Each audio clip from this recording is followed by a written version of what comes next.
ప్రభుత్వాలు అర్ధరాత్రి జీవోలు ఇచ్చినట్లు బీజేపీ అర్ధరాత్రి సస్పెన్షన్ ఆర్డర్స్ ఇస్తోందని పార్టీ నుంచి బహిష్కరణకు గురైన ఎన్ఎం శ్రీనివాసరెడ్డి ఆరోపించారు. తాను నికార్సైన ఉద్యమకారుడని, అరెస్టులు, బెదిరింపులు, సస్పెన్షన్లు తనకు కొత్త కాదన్నారు. ఇప్పుడు పార్టీలో ముఖ్య నేతలుగా చలామణి అవుతున్న వాళ్ళెవరూ తెలంగాణ కోసం పోరాడలేదన్నారు. పదవుల కోసం లక్షలాది కార్యకర్తల ఆశల సౌధాన్ని కూల్చిన వాళ్లు తనను సస్పెండ్ చేయడం ఆశ్చర్యంగా ఉందన్నారు.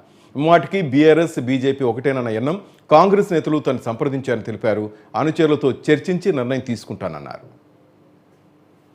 మళ్ళీ 2014 అధికారంలోకి వస్తే మళ్ళీ టీఆర్ఎస్ పార్టీతోటి వంతకాగి కవలపిల్లల్లాగా వ్యవహరించిన తీరు, టీఆర్ఎస్ బీజేపీ కవలపిల్లల్లాగా వ్యవహరించిన తీరు తెలంగాణ ప్రజలు ఆ రోజు మర్చిపోలేదు. కాబట్టి 2018లో మీకు కేవలం ఒక్క స్థానాన్ని ఇచ్చి 105 స్థానాలలో డిపాజిట్లు కోల్పోయేటట్టుగా చేసిండ్రు తెలంగాణ ప్రజలు.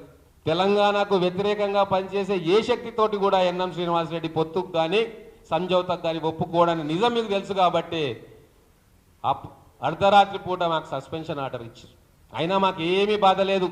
మీ సస్పెన్షన్ ఉంటే ఎంత, లేకుంటే ఎంత, 50 సార్లు సస్పెన్షన్కు గురైతా, 50 సార్లు జెండా మారుస్తా తెలంగాణ ప్రజల కోసం. ఢిల్లీలో అమిత్ షా గారి సమక్షంలో, పెద్దల సమక్షంలో జాయిన్ అయిన రోజు నేను ఒకటే మాట మాట్లాడినాం.